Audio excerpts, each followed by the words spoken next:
Welcome to GinJoe's show. I am the GinJoe, a gin reviewer from the States where I love to talk, taste, and review gins from around the world.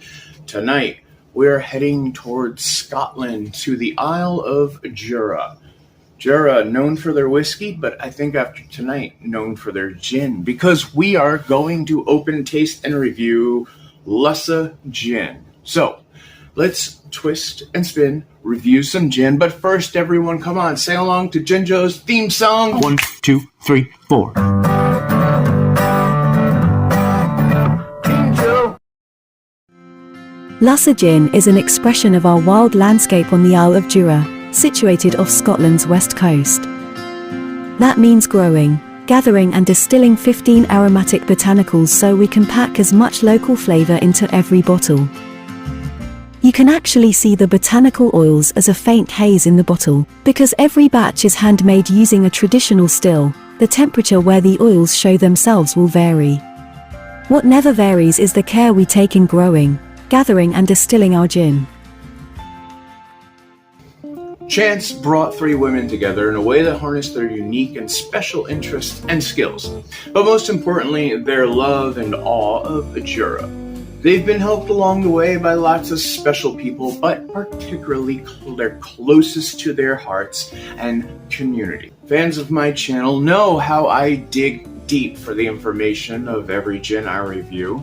I have reached out to every distillery before I review their gin.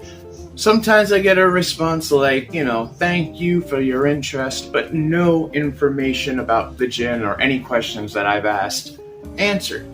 On a few occasions, though, the ones I have highlighted, they have transparency. They ask questions about me, and, it's outstanding in that way. Tonight's gin left me with a bunch of questions, pretty straightforward ones. Botanicals used, base spirit comprised of, to even this little decoration on the bottle. Claire Fletcher, one of the distillers, owners, and right around an amazing person. Around is what you meant, Joe. Wrote back to me and explained everything that I have asked. So let's get into what I know about Lussa Gin. First, we're coming in at 42% ALC. The base spirit is wheat, and they use 15 botanicals. They are juniper, of course, coriander, lemon, thyme, rose petals, lemon balm, leaves, lime flowers, elderflower, honeysuckle flowers, bog myrtle, orris root, watermint, sea lettuce, Scots pine needles, rosehip, and ground elder.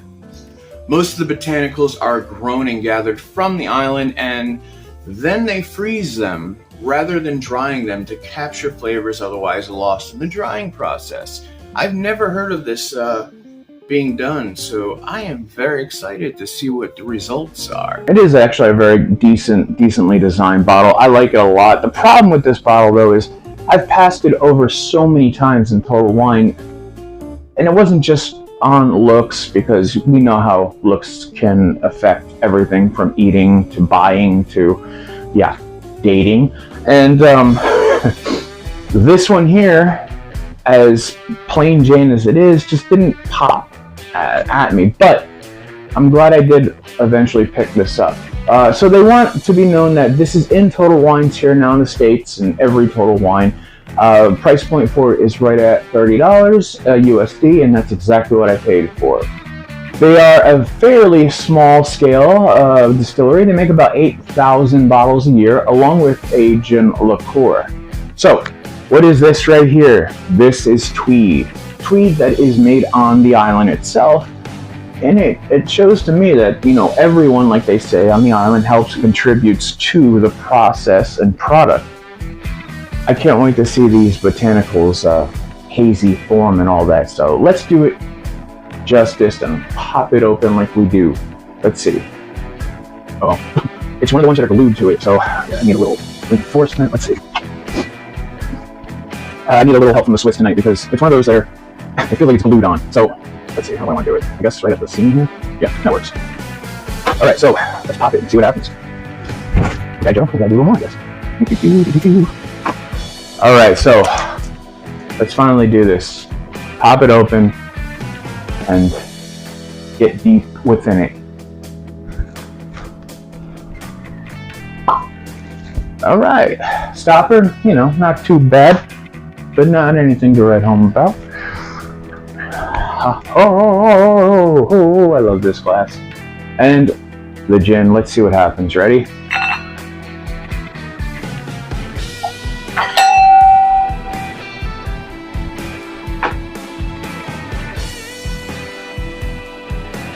Oh, wow. Wow. The legs, I could definitely tell they're wheat, which we know. The reasoning for that is, look on the top line there.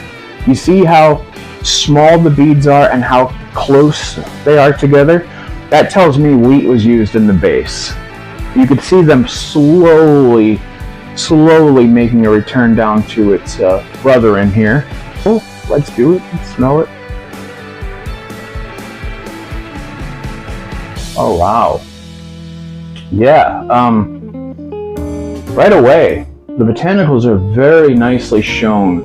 The juniper is right there up front. Love that. Then there's this citrus note right behind it. It smells pretty much like a lemon. I'm gonna say that right now. Oh, wow. But there's like this earthy mix with floral as well. I'm guessing it has to do with like the bog myrtle and the sea kelp, Scots pine needles. I mean, these are things that we don't normally see in a gin, so it is a little bit different, but it definitely has a London Dry nuance, being the juniper is like right up front. There's also like a peppery note, a spice that not cubed, not black, not green. It's there, just a little subtle hint. All right, let's do this justice, huh? So,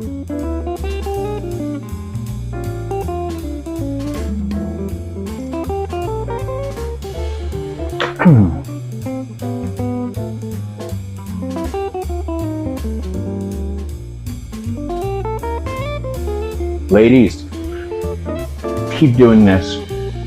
Outstanding of a gin. Wow. Oh my God. It's like it builds. Botanicals build slowly, and then they just all over. The burn for 42% wheat. Gotta love that. It's rolling slow towards the heart of what I am. It is a very nice, decent, justified burn. Botanicals, again, they present themselves immediately, but they also keep going with the burn as it's going down. I'm getting that juniper up front, beautiful, piney, terpene deliciousness. Right after that, though, citrus notes. They're there, they're subtle, they're not as strong as other gins, which I really dig with this, because the main point, and it should be known, that the earth botanicals, the very essence of the earth, they shine in this, but not as like dirt, more so like an umami flavor. It is, yeah, I can see.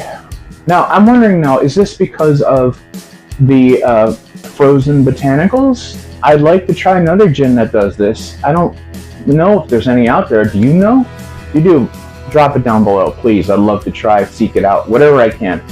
Because this might be the way to go about botanical usage. I understand also, though, freezing your botanicals, yeah, you're going to lose something out of that, but also freezing them to the point where you want all your botanicals to be added together, right? When you're doing your final distillation, or you're passing through for your vapors. So maybe the reason why they freeze them is that, you know, maybe bog myrtle comes in April, and Scots pine needles comes in December, and, you know, one won't make it to the other. So that could be a reason why.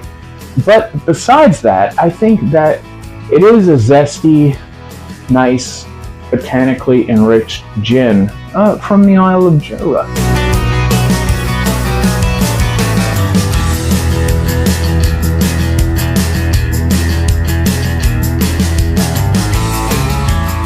Alright, welcome to GinJoe's Cocktail Corner. Tonight, as promised, I am going to do a martini. Now, this martini is going to be a little bit different than the normal GinJoe martini. First, so the other day I was making myself a martini, and guess what I was out of? Horrible, but olives.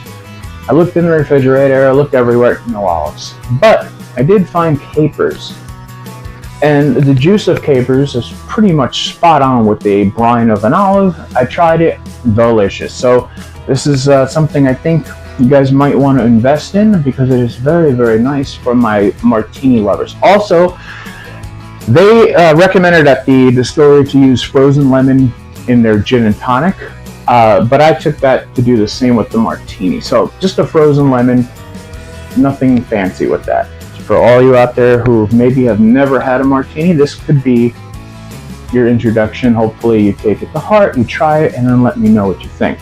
So, Lussa Gin right here, we're going to put in, oh, you know what, 2 ounces. I'm going to make it nice and neat. This. Yeah. Dolan, my favorite vermouth. Nice and dry. Dolan vermouth. Anyway, too much, Joe. What are you doing? You want to kill yourself? Alright, so I want to get, this martini extra dry. So saying that and doing that means that I'm going to add less vermouth than I usually do. And with that, I'm going to put in a half an ounce. You know this part.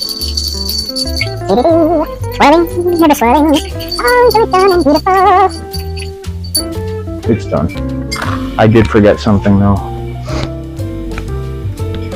Don't forget your Hawthorne strainer.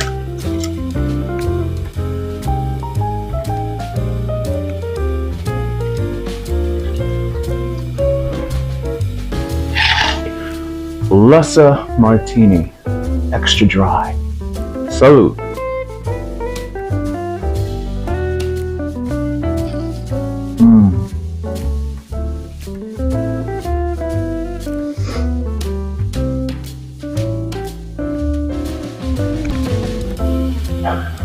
There's just something about a martini that's made proper in the most effective way, brings out this primal side, and you have to try this, okay? This gin is beautiful for this application. Not only is that lemon though, the frozen lemon kind of adding a little bit to it, but it's keeping it ice cold in there, which we like. The caper brine, it's swirling with all those earthy botanicals from the gin itself, so yes, it is definitely a match made in heaven.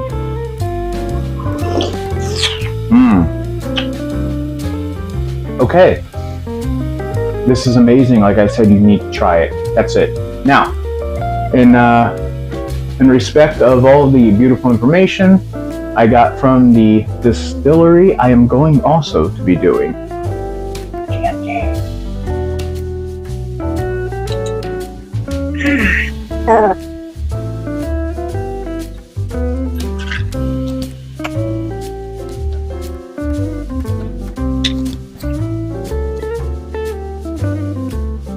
They suggested the frozen lemon in a G&T, so let's honor that at least. But yeah, I had to make it a GinJoe G&T just because it's my show.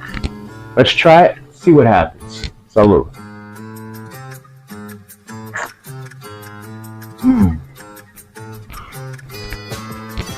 God, this is such a beautiful, beautiful product. This gin is amazing. You could add it to a gin and tonic, and it's gonna make the tonic and the citrus, everything else shine. You could do it in a martini, and it's gonna make it the driest you've ever had, which is amazing. But this.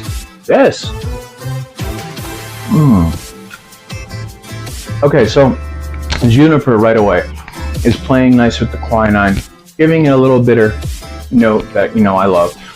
But the citrus elements in this are boosting the citrus that was low in the gin with the neat shot.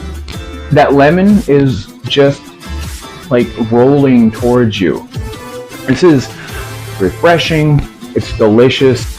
Bottom line, this is an amazing product right here. Now, Jura is known for their whiskey, right? Fine, they could have their whiskey, but I'd say give them this gin and do the same thing with it because this is outstanding. It's something I will definitely buy again in the future.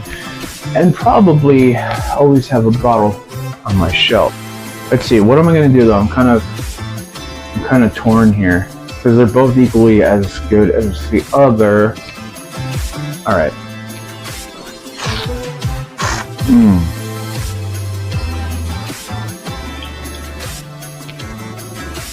Wow. They actually complement each other in a very strange way because no one out there should be drinking a martini with a gin and tonic in the other hand, except maybe the GinJoe. From me to you, you to me, to everyone else here in the middle of the stage from sea to shining sea, thank you so much. Coming on back, having another couple cocktails with me, the GinJoe, doing gin reviews here in the States. Let's get that out there, right? The States. There's not too many gin reviewers I know of that live in the States, one or two perhaps. So, hit subscribe, hit like, do what you do, send me your comments, tell me your recipes, tell me your gins that I need to find. I love that. And until the next one, hopefully tonight will be a night without Pinky. Until then, cheers. You bastard. The following is the letter I received from Miss Fletcher. I'm using a few liberties here. It's not her voice, but thank you. You've done your homework. You're just missing from our list of 15 botanicals. It makes a more aromatic, zestier dry gin.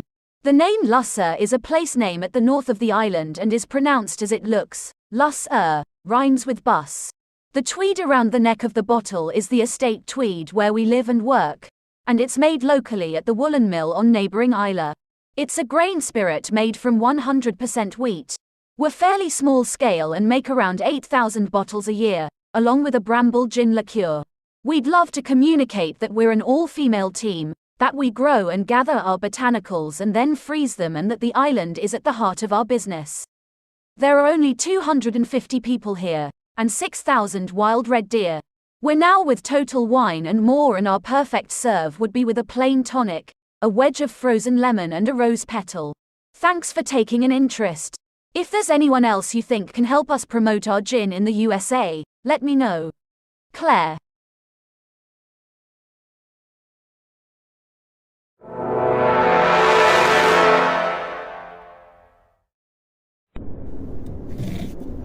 Hello, Joe. Oh my god. What the fuck are you doing Don't you here? swear at me. Oh shit. What did I just say? I'm a lady. I'm driving right now. Can't you see that? So what? Big deal. What? What do you want? I have a surprise for you. What is it? Calm down. Okay. I need you to be calm, Joe. It's a grand surprise. Maybe when we get back to the house you can do this? I mean, does it have to be right now? Just got off work. Right here, right now is fine. Yeah, okay. Go ahead. Go. I'd like you to meet Gary, a friend of mine. Hello, friend. I am Gary, your latest delusion. Yeah, okay, Gary whatever. is my delusion. Technically, he is a delusion of a delusion. You know, What? you were more fun when you were just a delusion. And you wear a real pain in my tail No. feathers. Don't remind me. See you in the funny papers, you loony bastard. Thank you, Pinky.